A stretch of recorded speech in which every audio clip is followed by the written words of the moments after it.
Everybody, it's Katie from the Hive Collective, and a question that has been coming up a lot lately is how do I make a onesie?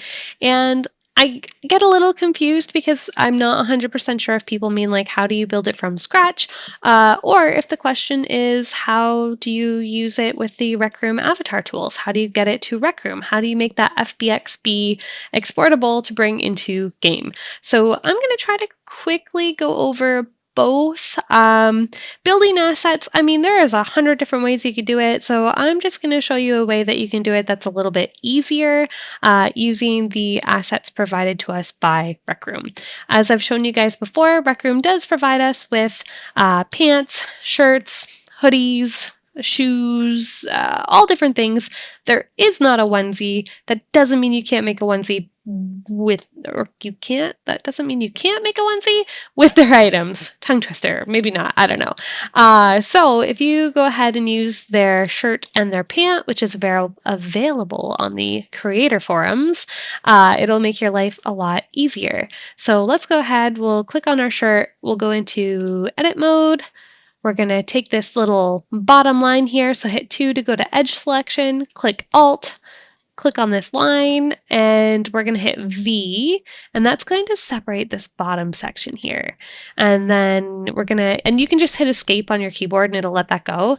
And it might be up top here a little bit, that's okay. Once you've hit V though, and let go of it, we're going to hit L, and it's going to select this bottom part, hit X, and then click on faces to delete that. We're going to hit Tab to go into object mode, click on our pants, and we're going to do the same thing. We don't want this top section up here. So Alt click on your edge. We're going to get rid of the sharp here. Hit V. Again, it's going to separate. And again, when it's in this weird, and you're like, oh God, I've moved it so far away, just hit escape. You're fine. Hover over this top part, L, X, faces. Okay, cool. So now we need to combine these two things. So go back into object mode, hit tab, click your pants, click your shirt, shift click on your shirt. You'll see both of them are now selected, and control J to join them together. Okay, so then we're going to hit tab, and you're going to want to alt click, shift alt click, and now we have both of these. Again, there are 100 million different ways that you can model something. I'm just going to show you a cheaty way of kind of getting this done. It's not the industry standard way by any means. I am self-taught, but if you right click and go to bridge edge loops, it's going to connect these two things. Now that being said, it's going to look a little weird, a little funky. You're like, oh my God, Katie, this is the worst advice you've ever given me. It's okay, we're going to fix it. We're going to go ahead and 2, again, for your edge select, anywhere that there should be a sharp, we're going to click those lines. I am shift clicking to select multiple of them. Right click, mark sharp, and then we're going to click on this little data spot over here on this bottom part. We're going to scroll down to geometry data, and we're going to clear custom split normal, add custom split normal. And what that is going to do is just clean things up a little bit for us. Ta-da! Now, it is not obviously perfect, but it's a heck of a lot better. The reason that there is still shading here is because it's indented. This is the fun part now. You have your base. You get to go crazy, have fun, edit it, shape it, make it cozy, make it chunky, do what you need to do. This is where I can't spend much more time on this, but I will give you one last tip before we move on to the next thing. There's a little mirror section up here. If you click on the X, it's like the X, like the same. My brain is blanking right now. I'm like, what are these even? What are these called? I don't know. Anyway, it's the line that runs across. Anyway, click on that X, and now when anything that's on the X-axis, gosh, my brain took a long time to get there. Now when I scale this, you can see it's going to happen on both sides. I also have proportional editing on, which is this guy up here. And what that does is everything that is in this bubble, it'll change with that bubble depending on the size of the bubble. And then, yeah, you can now just go through, add cuffs, make your sleeves thicker, make your body thicker, do all the things you need to do. Once you're done that, we're going to move forward, but I'm going to jump ahead to my edited version. Okie dokie. So yeah, this is the one that I went through and I reshaped and made it beautiful. You're probably wondering what this box is if you haven't seen it before. Now, when you're making an item, it's going to assume that it is a shirt item because that is the main item slot that I'm using. So I just had that on. I'm going to leave it on just so I can explain something better later, but this is the bounding box for the shirt. That's the area that you need to stay within. Obviously, as a combo item, it's going to go outside the area, and we're going to talk about that in just a second. But first, let's come over here. So we have to name the item. I have it named FB for full body. The item name, I just did tutorial 1. And then you want to say the primary slot that you're going to use for it, which I'm using the shirt, and then which LOD it is. Now, you do have to do LOD 0, 1, and 2. However, I always do the other 2 LODs at the very end. I like to get LOD 0 perfect and done and UV unwrapped and weight painted, and then I worry about duplicating later. So go ahead, let's get that named, and then while you are in object mode, and you have it selected, you're going to go up to create avatar item.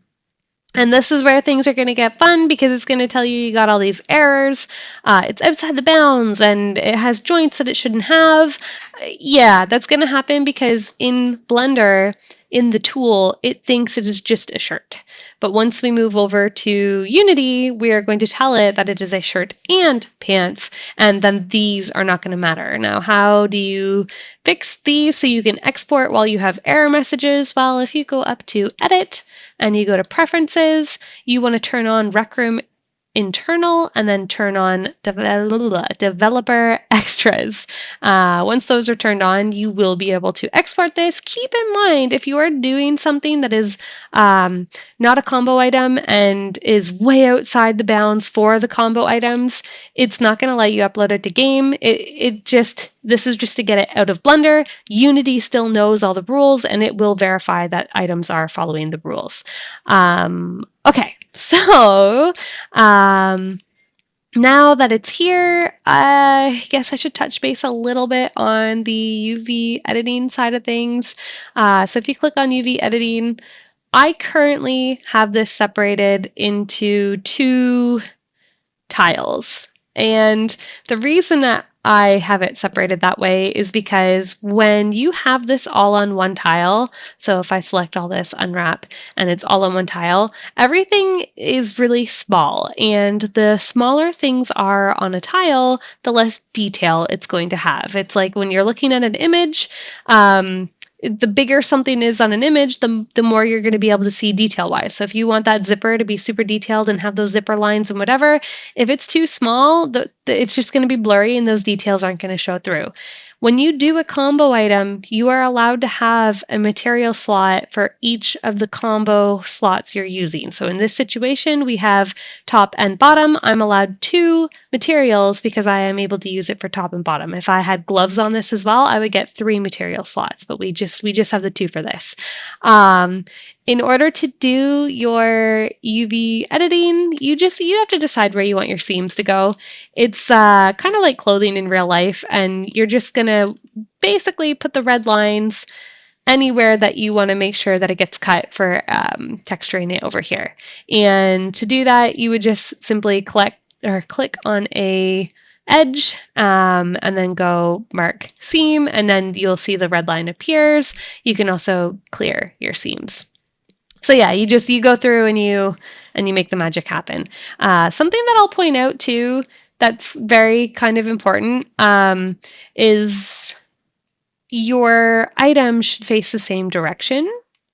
So if I was to put stripes on this, for example, and the stripes were running horizontally across these items, right now they would match each other. But if the stripes were different on the bottom part of this UV map to the top, it wouldn't necessarily match on the shirt. So you just want to make sure when you're doing things that you're conscious of that. Like if you line them up with each other, it'll make your life a little bit easier if you know you're going to be doing something like that. But also we know that we want detail, and you have this whole square to work with to keep these within. I went a little too big there. Perfect. So yeah, the bigger this is, the more detail it gets to have. And again, you want to make sure if it's like a shirt, you're aligning things together. You definitely would not want one facing this way and the other one facing that way. Because again, if you had, say, stripes on this and they were in the texture block running horizontal, they're going to be vertical on this top one because that's the way that it's facing. So just keeping that in mind. There is so much that I could get into with UVs and tiles and unwrapping, but the main part, if you're doing this, just make sure you draw in all your seams. And if you're doing a combo item, just keep in mind you do get 2 materials, so you can effectively choose if you want to have more than one tile or not. But that's, again, something I should cover on a future video just to make this one a little bit faster.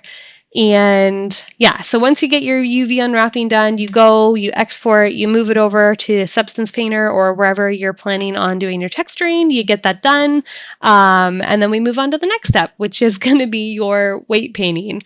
So let's go back to layout here. Okay, so the cool thing is when you bring something into the avatar tool, if you scroll down,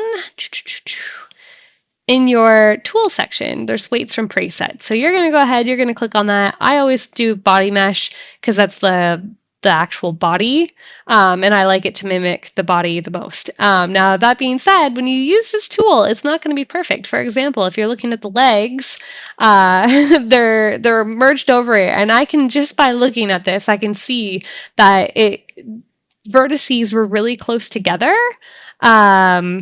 And it didn't know what belonged to right leg and what belonged to left leg, and it got confused and it combined them. I like to use the handy weight tool. It is unfortunately a paid tool, but it makes weight painting way easier. This is not an advertisement, but it is. It's awesome because all I have to do is I'm like, okay, I'm going to click on my lower leg because I see an issue there, and it's like, oh yeah, look, this is the left leg. It painted it on the right leg, and it didn't paint it fully on the left. So then all I have to do is select what I want to fix. These I know need more weight. The other leg should have no weight, so then I'm getting rid of it. And then you're looking and you're like, oh, okay, why is it still a little bit funky? Well, if it was on the left leg, it's probably doing it on the right leg as well. So let's go down. Yep, there's the right leg. And again, add weight, take away weight, boom, the legs are fixed. And that being said, when you're doing your weight painting, and again, I can't do like a full video on this, but you're just going to work zone to zone, put it in different positions, find out where things are looking a little bit weird, and you're just going to correct it. Once you have your weight painting completed, you're going to go ahead and we're getting to the ending point at this point. And in your tool, you now have your item modeled, you have your UV unwrapping done, your texturing is done in another program, your weight painting is done. You're getting to the point that you can bring this baby over to Unity. So you're going to click on your item and make sure you have it selected. We're going to Shift D. You'll see you can move it around. Just hit Escape so it goes back to the home point. Shift D again. Escape to go to the home point. Now we have 2 extra ones here. We're going to do LOD 1, LOD 2, and then again, just fix any of the errors that you have here that can be fixed. Ignore the fact that there are joints that there shouldn't be. Again, it'll correct itself in Unity. The only thing that does matter, so when you're looking at your try counts, I know my LOD 0 is good. My LOD 1 though it looks bad, it is actually good because this is only for shirt. I know when it combines shirt and pant, I have closer to 3,000. That's not the exact number, just rounding. So I'm good. But LOD2, I know when I combine the two, it's closer to like 1,000. So we need to fix that. So we're going to go to our modifiers, add modifier, decimate. And over here, you see your statistics on the top left. If you don't see them, click on this little drop down, click on statistics. Okay, cool.